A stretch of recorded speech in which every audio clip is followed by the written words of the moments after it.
In this video, we are going to be taking a look at the reference sheet that we have put together for our Magic the Gathering solo role-playing rules set. Feel free to download the document in the link below and follow along as we walk through this.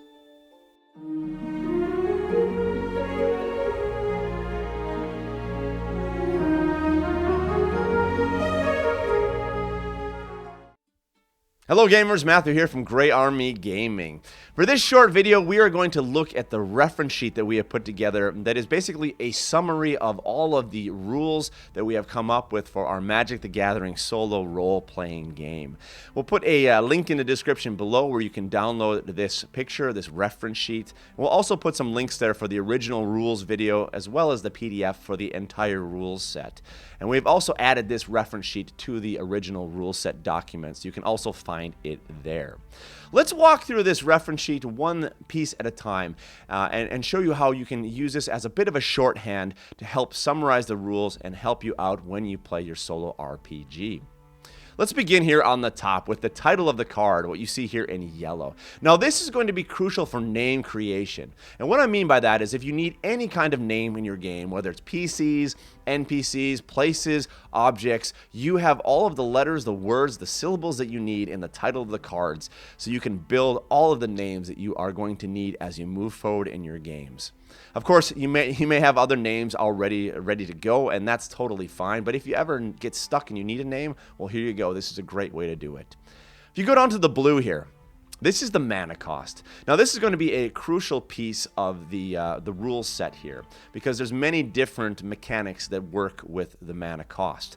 The first one is facing challenges. You're going to build runs of evens or odds using these numbers, so that's going to be really important when you're trying to do something special in the game. It's also important in combat. So for example, when you need to figure out initiative, who begins the combat? If you're going to be attacking and someone is defending, you will also use the combat, the mana cost in the combat. This will also be important for dealing out damage. And also, if you need advantage for some reason, you'll get one additional card of mana cost. So really important for combat. This is the crucial part in which we get the numbers for combat. Another important thing for the mana cost is the Oracle. And here you see the list that I have here, the chart in this picture, this summary.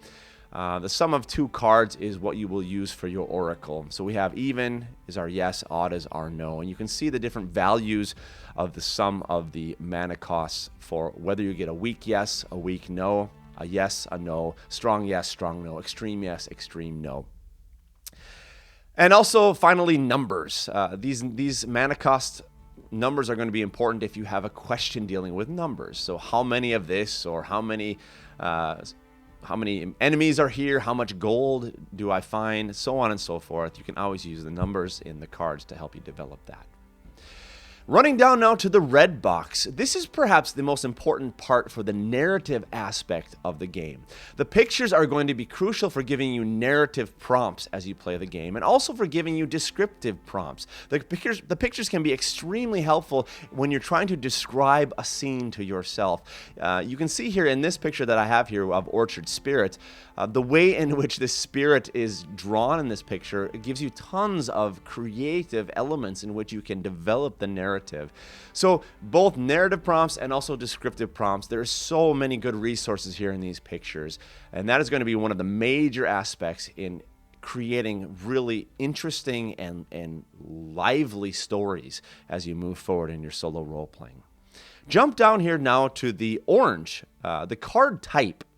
Now here you see it says creature spirit. The card type is going to give you an additional prompt and also I would say an interpretive focus for the pictures. So you can interpret the pictures any way you want, obviously, but if you need a little more direction, well, obviously you can look down at the card type. Here we see creature spirit. Maybe I want to focus this picture more on the spirit there up in the branches.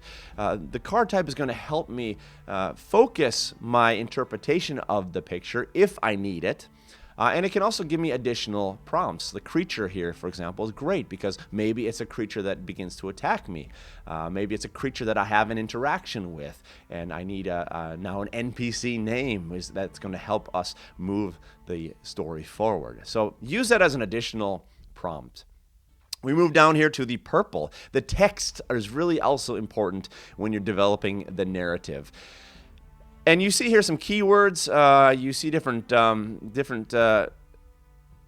there's a citation here, even in this story, from Radwick, farmer of Gatstaff. The keywords, the citations can be really helpful in helping you develop your creativity as well. There might be a single word you pick out of here, like orchard, for example, or spirit, or maybe the entire quote sort of opens up an entire new narrative element. So I would encourage you, when you're playing the cards, to not ignore the text, but actually to use the text as possible ways to help prompt new narrative elements in your story. And finally, if we go down to the green, there is tons of different ways in which you can use the color of the card for different mechanics. And here is just one simple way that I have come up with that allows you to use the card color in a creative way. And I use this for hit location. So if you're in combat and you want to help narrate the combat to make it more interesting than I got hit by an arrow, you can actually use the color of the card that you draw to determine where you get hit. So if you look at the chart here, blue would be a headshot, red chest, green waist, white would be arm, and then you can determine odd or even for right or left. Black could be a leg, same thing with odd and even. Colorless might be a foot or a hand. So this can be really fun if you are trying to determine what happens in the combat when you get hit, because that may in fact affect the narrative in a really interesting way. If you get hit in the right hand, for example, and your right hand is really important for the player, well, that is going to really affect the story. So here's one example of ways in which you can use color to draw out the narrative in an even more interesting way. And there are many, many, many other ways in which color could be used. And so I'm curious to get some more feedback from all of you for how you would use the color of the card to help with some of the mechanics of the game. Well, there you go, folks. A quick summary of this reference sheet for our MTG solo RPG game. This is going to be really helpful, I think, if you just need a quick overview of the rules for the system. If you're familiar enough with the rules already and you just need something quick to look at, this is going to be a great reference sheet that you could have in front of you when you play your own solo RPG games.